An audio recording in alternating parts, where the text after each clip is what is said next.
What's going on, everybody? Welcome to J Sports Seattle. In this video, I don't know if you guys have heard the news, but this is huge news. I'm going to go over it. This could be a long video. I don't know. I'm going to just go with the flow and see how it goes. But if you can see the screen, you already know what I'm about to talk about in today's video. And I'm just gonna get straight into it. So if you like the video, make sure to like, comment, subscribe, and share for more Seahawks and Seattle sports content. And without further ado, let's get on with the video. Alright, so this is as of around 25 minutes ago, as of the making of this video. Per Adam Schefter, Pete Carroll is expected to be out as the Seahawks head coach. But he still could remain in the organization, but not as a head coach, as an advisor. Actually, I'll hold that up. Here's the official statement from Jody Allen.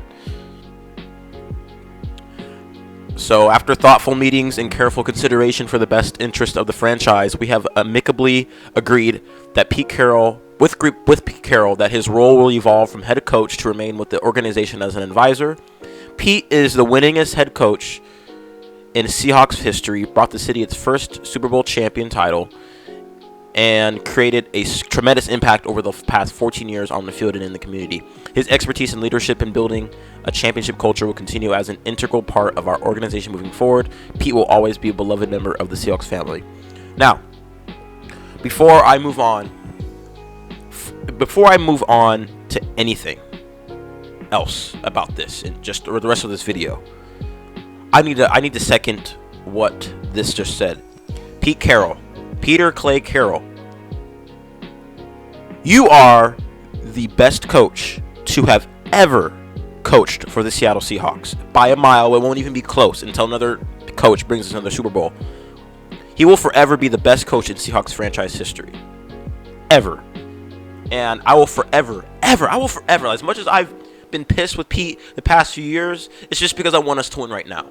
But move past all that, and I could not be any more grateful for Pete Carroll, to have Pete Carroll as our head coach over these past 14 years. Yes, like I said, I've been pissed the past couple of years just because I just want us to have change.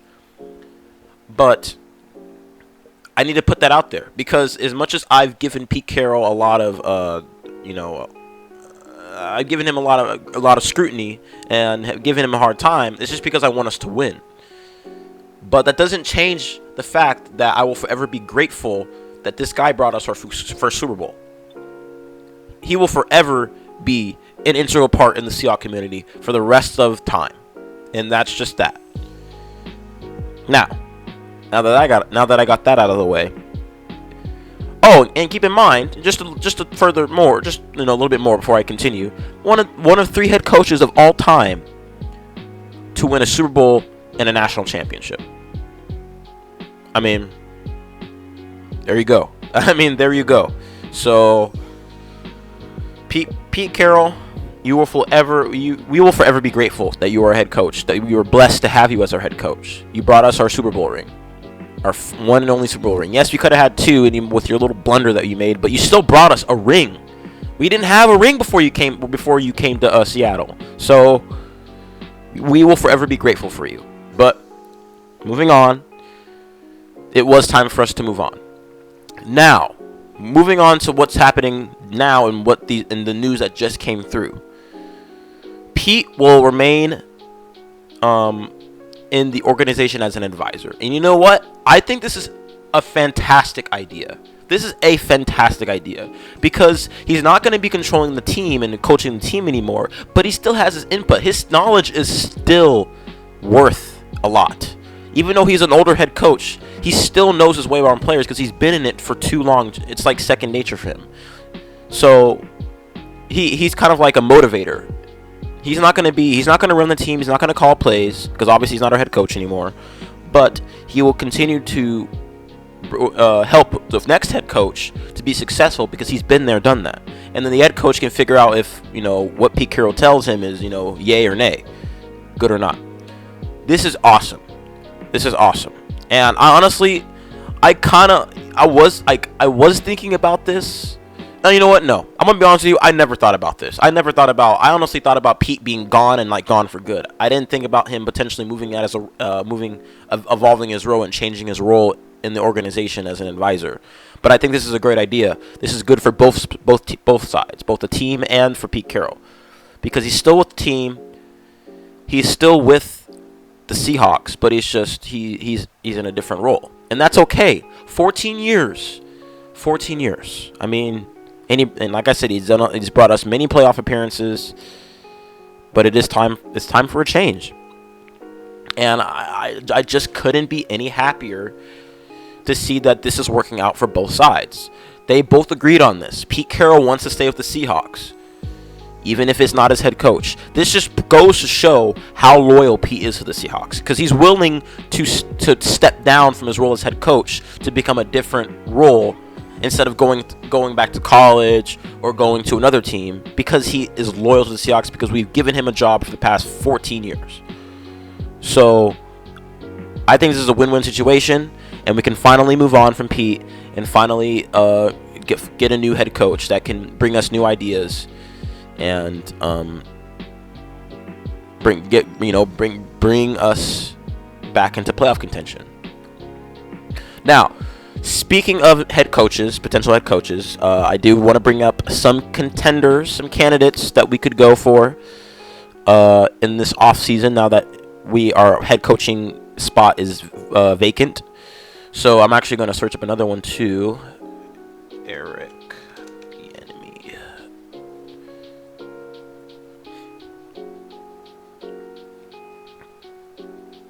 Okay. First off, before I get to Eric Bieniemy, let's start with a hometown favorite, and that is Dan Quinn. So, as we all know, Dan Quinn was our defensive coordinator for during the 2013-2014 season. Both years they went to the Super Bowl, won one and lost the other. And ever since then, he's been one of the best defensive-minded coaches in the league. I mean, look at what he's doing with the Cowboys. The Cowboys have a top 10 defense in the league, top 10 scoring defense. I think could be close to top 5. And when he was on the Falcons, their defense was also really good, as when he was their head coach. I think this is a perfect, and this would be perfect because he's been in Seattle. He knows what the system's like, and he knows Pete Carroll. He knows what Pete Carroll used to run, but he knows how we can improve. This would work wonders because of the continuity that we have with Dan Quinn, especially if we re-sign like Bobby Wagner, who was there in that 2013 championship run with Dan Quinn as our DC. He knows. They know each other. We have continuity there. We have chemistry there. We have history there. So this would be a perfect match in heaven if Dan Quinn became our head coach. Yes, I was talking about we need to get an offensive minded coach, but Dan Quinn is a good defensive coach, and he values offense. See, back when he was head coach with the Falcons from 2015 to 2020, his you know who his head coach or his offensive coordinator was? The same head coach for the 49ers, Kyle Shanahan. And they ran an amazing. He turned. I mean, obviously, it was Shanahan that was really doing his thing, because he turned Matt Ryan into an MVP and Offensive Player of the Year. But it goes to show that Dan Quinn knows what it takes to run a successful offense while running a successful defense. So if we can bring his knowledge in and bring his 2 cents in, we can improve our defense. Sorry for the voice crack. We can improve our defense, especially the defensive scheme, because we've been running a lot of 2. We've been running a lot of 2 down, a lot of 3-4, a lot of soft zone. It hasn't been working out for us. So I feel like he can bring something new to the table, and this would help our defense out a lot entering next season. Now, next contender for us would be Jim Harbaugh. Now, as you know, Jim Harbaugh just won the national championship. Congratulations, Jim Harbaugh. You deserve it. You are an amazing coach, both at the college and even at the NFL level. I mean, 49-22-1 is a good record in the NFL. 144-52, insane in the college, and he has a positive playoff record. So I think Jim Harbaugh would also be an amazing. Yes, he's another defensive head coach, but he coaches great defense, and he cares about offense. I mean, back when he was on the Niners back in 2012, their offense was really, really good that year, but they had a good defense also. It wasn't obviously we had the number 1 scoring defense in 2012 when we were beginning the Legion of Boom, but they still had a good defense and they still got an offense. And I'm gonna do NFL offense. I'm just gonna do this. Give me a second. I'm gonna try to find. Can I do? I guess not.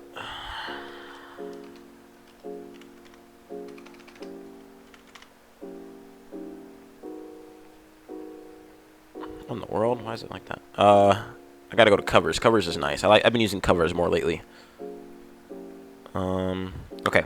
So first off, I'm gonna go back to Dan Quinn real quick and just show you the defenses that he led when he was in Atlanta. So 2015 was his first year as their head coach. Although I'm sure the first year was a little bumpy. Yeah, so the first year there were 21 points per game, but that's because it was his first year there and they were trying to establish the system and establish the culture with Dan Quinn as their head coach. 21 points isn't horrible though.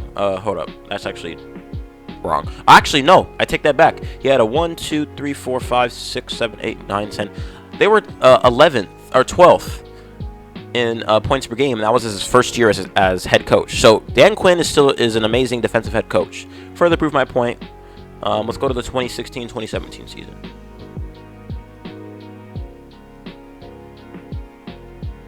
Look at that. Oh wait, don't look at that. That's the other way around. Yeah, no, that's not good. 33.8 points per game is actually pretty bad. That's the worst in the league. So, yeah, outside of that, 295 yards is pretty good, but allowing 34 points per game isn't. Oh, that's offense. Oh, I'm sorry. Give me a second, guys. So, yeah, that's when they had Kyle Shanahan. Look at that. 34 points per game. That's when they had, like, Julio Jones, and that was when Matt Ryan had his MVP season, the year they went to the Super Bowl and choked at 28-3. But, yeah. Sorry, I thought I was on the defensive stats. I'll go to the defensive stats in a second. But, yeah, 34 points per game. This is under Dan Quinn as their head coach. And then 2015, when they were 12th in the league. So, yeah, oh, no, they were actually top 10. They were number 7 in the league. We were 4th in points per game in 2015. But yeah, that just goes to show that Dan Quinn is a defensive coach that values offense, and that's kind of what we need on the team. And we can continue further because he was head coach until 2020, so we can go 2017. All right, so they were out of the top 10, but 22 points per game isn't always the best, but that's kind of what we were. We were kind of like average this year. Let's see. Let's try 2018, 2019. So, yeah. Top 10, right? 1, 2, 3, 4, 5, 6, 7, 8, 9. Yeah, top 10 scoring offense. They're like under Dan Quinn. So, like, I've shown what I needed to show. I've shown what I've needed to show that Dan Quinn leads a good offense as well as a great defense. Since even though he's a defensive-minded coach, he is a defensive-minded coach that cares about offense, like John Harbaugh, for example. And then I'm just gonna go for his final year when he was there, 2020, 2021. Okay, they're not even. They were like average, 25, which is that's more than what we were making. We were scoring this year. We were doing like what, 22, 23. So yeah, Dan Quinn, perfect candidate for head coach. Look at his defensive rankings underneath Dan Quinn.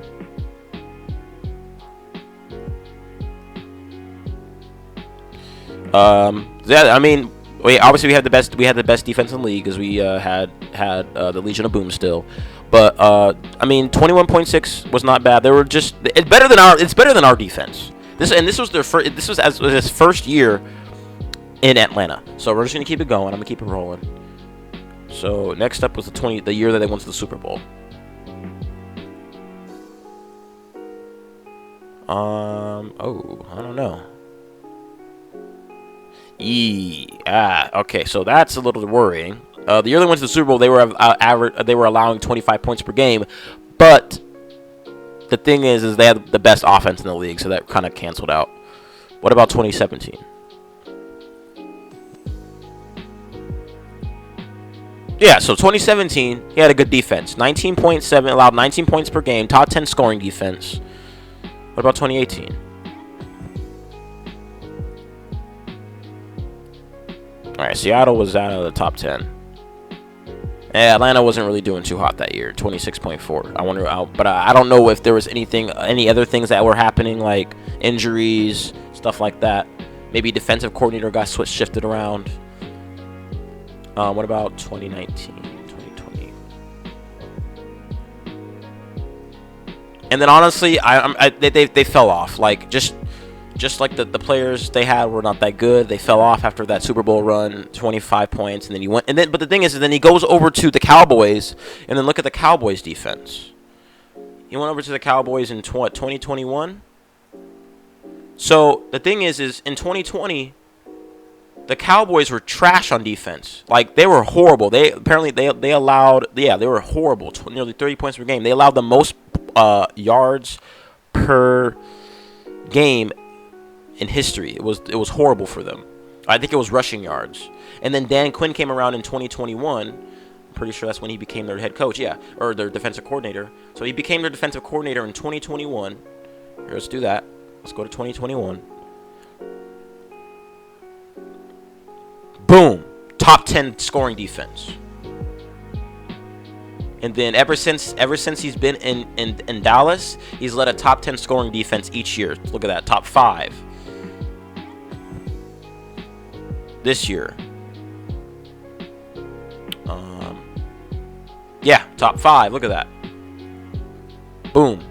18.5 points per game. So, yeah, Dan Quinn is an excellent candidate to be our head coach. Like I said previously, we've had history with him. He's been a DC before, so he knows how the Seattle system. He knows what Pete Carroll was running. Maybe he can use what Pete Carroll was running, but improve it.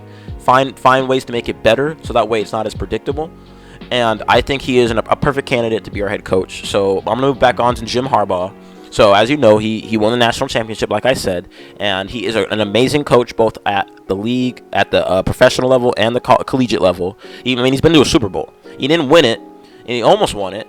Obviously, you guys know that Super Bowl as the lights out Super Bowl, the blackout Super Bowl. But he is a good head coach, a great head coach, a legendary head coach, and we could use him on our team as well. So we could get him as our head coach, and let's go back. So the year that they went to the Super Bowl, they had a good offense. They were just outside of the top 10, but they had they were averaging 25 points per game. But let's look at their defense. See how their defense was looking in 2012. See, look at that. Second in the league, right behind us. So very good. He is a very great head coach. Very good defensive mind. Let's see, how long was he with the Niners for? Okay, so let's see what the other years, like 2011. Boom, look at that. Second in the league in points per game allowed. Back in 2011, the year before they went to the Super Bowl. What about I want to see what their offense was like. See, again, just outside of the top 10. Maybe 1, 2, 3, 4, 5, 6, 7. So yeah, number 11. See, they had an above average offense, but a stellar defense. See, the thing is, you can win with a top 5 defense and an above average offense. You can win the Super Bowl with that.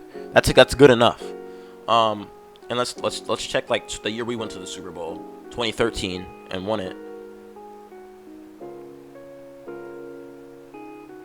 Top 3 defense. Top 3 defense. All right. 2013. See, and again, they were just outside of the top 10. They always had an above-average offense. It wasn't perfect, but when Jim Harbaugh was on the Niners from 2011 to 2014, he always fielded an above-average offense. So that's good. That's what we want. If we want to get a defensive head coach, we want him to be to care about offense, that values offense. So let's go to his last season there, which was 2014. So we're going to look at offense. Okay, it wasn't the best. 19.1 points per game is not that good, but that was on his way out. And that's when the Niners were entering the rebuild, because it kind of had their win now moment. But we're going to go check out the defense real quick. See what it's like. See, even on his way out, above average defense. 1, 2, 3, 4, 5, 6, 7, 8, 9, 10. That's still a top 10 scoring defense. So every single year that Jim Harbaugh was in San Francisco, he fielded a top 10 scoring defense. So perfect candidate. And then he won the national championship, so his resume has been updated. So he could definitely be a candidate for our to fill our head coaching spot. And then for the final candidate for this video, I'm going to talk about Eric Bieniemy. Now, Eric Bieniemy is he was the OC for the Chiefs. Now he's the OC for the Commanders, and he's an assistant head coach slash OC. And he fields a great offense. I don't know what type of offense he really runs, but his offense is really, really good. I mean, look, he's helped develop players like Maurice Jones-Drew and Adrian Peterson. So he is an amazing head coach. He has a great offensive mind. We could use him as our head coach. If we want to move off the defensive head coach wave and go for the offensive head coach wave, we could go for Eric Bieniemy because he fields a good offense. I don't know what type of offense he runs. I can honestly find out right now.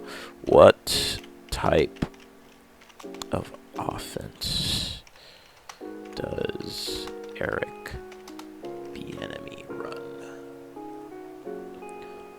So Bieniemy has the ability to run the ball, to run the zone scheme from heavy looks or spread looks with various personnel groups and motions involved. So this is perfect. So this is kind of what we wanted. This is kind of what we've been doing, but we need to be doing it more. So we'll be using run heavy looks a lot, which helps us because we're normally a running team. We're normally a run heavy team, and we have the running backs to do something like that, and we have the personnel to run a lot of motions, run various personnel groups like the 3 tight end set, 3 wide receiver set. We have the personnel to do that, so I feel like he would be a perfect candidate to run our offense, but being able to field a good defense. Because the thing is you want to get an offensive head coach, but you want to get an offensive head coach that values defense, like Kyle Shanahan. So I feel like he would be a great addition to our team if he were to become our head coach, as long as he knows how to field a defense. So these are all, and let's take a look at their offense this year actually, as OC. So look at that. They're actually I don't know. Yeah, the offense isn't really good, but to be fair, they had one of the worst O-lines in the league, and Sam Howell isn't starting. I don't know, because Sam Howell he's not a starting caliber quarterback in my opinion, and yet he, for the majority of the season with a crappy O-line, he led the league in passing yards, and that was because Eric Bieniemy knew how to get the ball out of his hands quickly. But there's only so much you can do when you don't have the weapons. They don't really have receivers outside of Terry McLaurin, Scary Terry. They got Brian Robinson. But they got Gibson, but they don't really have it. They got Logan Thomas, but they don't really have weapons like we do to run an offense, that Bieniemy wants to run. Hence the numbers are low. But I feel like if he came here, he would take our offense that was, average and would make it better. Because right now, that's 2014. My bad. Holy moly. All right, same thing though. 19.4 points per game isn't the best, but for the same reason. And I mean, if he came here, he would take our average, middle of the pack defense, slightly below average, and make it better. Our offense. I don't know if I said defense, but he can make our offense better. So, I mean, you can look at. He was their He was running backs coach, and then so he was their OC from the KC OC. He was Kansas City's OC from 2018 and 2022 and won 2 championships there. So, and they ran an amazing offense. I mean, to be fair, it is also Andy Reid, because Andy Reid is an offensive head coach, but Bieniemy also was their OC. So and then he goes to Washington, and Sam Howell was for a majority of the season led the league in passing yards, and he's a 5th round pick.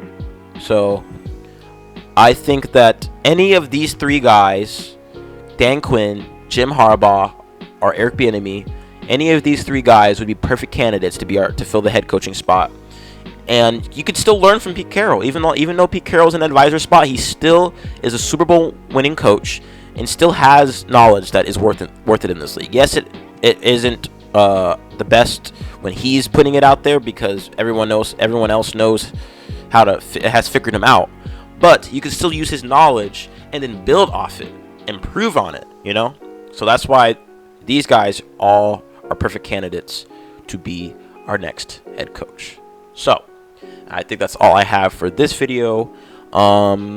I will probably be making another video. I don't know when. I definitely will be making a video for when we hire our next head coach, depending on who it'll be. I'm hoping it'll be one of these 3 guys, which I have a feeling it may be. So I'll be making a video on that when that happens. I will be making a video on the Kraken sometime soon. I was watching the Buffalo Sabres game yesterday. We were down to start the game, but we made it. Our offense exploded. 5-2, 5-2, and 7 straight wins, and we're back in a playoff spot. So I'm gonna be making a video on them sometime soon. I'll be making a video on the Mariners as soon as spring training time rolls closer and closer. So stay tuned for that. And if you like the video, make sure to like, comment, subscribe, and share for more Seahawks and Seattle sports content. Thank you for stopping by. Have a good day, and go Hawks, go Mariners, and go Kraken.